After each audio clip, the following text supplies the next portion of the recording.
And now, Effective Communication with Phil Zeller, CEO, Dale Carnegie, Southwest Michigan.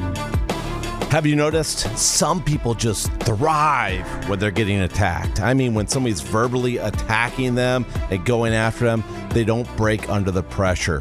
They're able to control their emotions and get through the conversation and seek some level playing field of understanding. And you sit back and you see that and say, wow, that is amazing. How did the person do that? How did they hold their composure?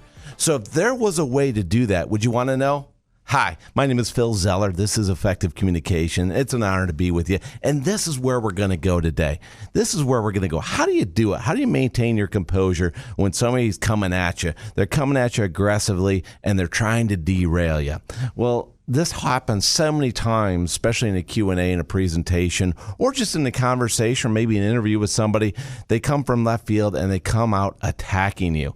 And you say, okay, well, I got to get through this. So let's go over some things you can do. Understand that in a situation like this, that we're going to have to maintain a professional composure when we're under pressure. That's something you got to set straight first. You got to say to yourself, I'm not going to crack. I've got this.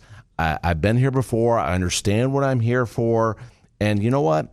Really, I've earned the right to be here. I wouldn't be in this situation right now. They wouldn't be challenging me if I didn't earn the right to be here. Think about your favorite sport. You know, nobody criticizes a player that's never played the game before. They criticize the player that's on the field who's playing the game. So that player knows that they know how to play the game. Well, you know what it is you're talking about. So remember to maintain your composure.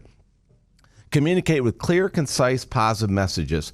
Always have at least 2 landing points. It's kind of like in your house. You always have 2 points of exit in your house in case there's a fire or something going on and you can't get out one door. You can go to the other door and get out. Whenever you're giving a presentation on a topic that you're covering and somebody's going to question on you, always have 2 positive places to go with the conversation. 2 positive things about what you're talking about that everybody in the room can agree with. Dale Carnegie would call that the nobler motive. And if we have the nobler motive for at least 2 different reasons for what we're talking about, it's easy to turn the conversation back and find a nice resting place there.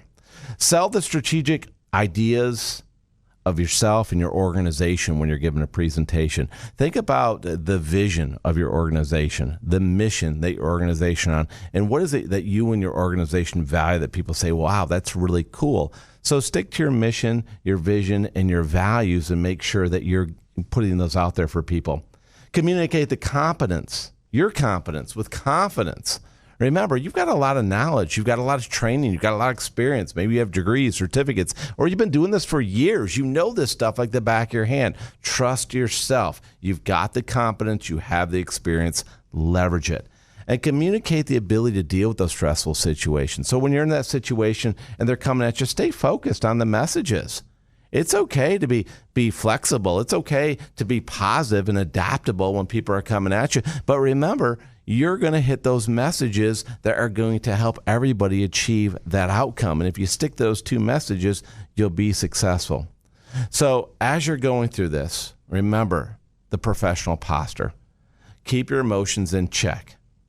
You've got a goal, stick to your plan. You know where you want this thing to end up. You're not going to get caught up in the emotions of the situation. You're working on a bigger plan. You got this? You know this. You know this. You see the big picture. It's your picture. They're questioning you and your thinking. So who knows the bigger picture better than you? It's you. Trust yourself. Prepare positive messages. Always have positive messages. Don't get caught up in the negativity. They try to bring you down with the negativity. Don't go in the negativity.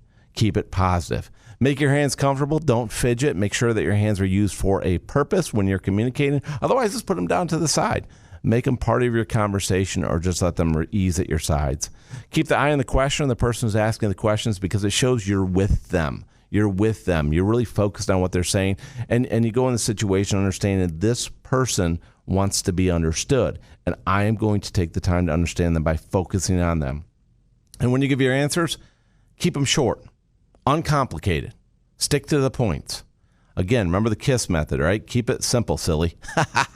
Yes, some of you are saying, wait, that last S is different. Yes, it's positive. Keep it simple, silly. So make sure that whatever messages you're sharing back with people are understandable. and respond thoughtfully and promptly. Respect the questioner. If the person has the confidence to question you, remember, that takes guts to confidently question you because you know your stuff.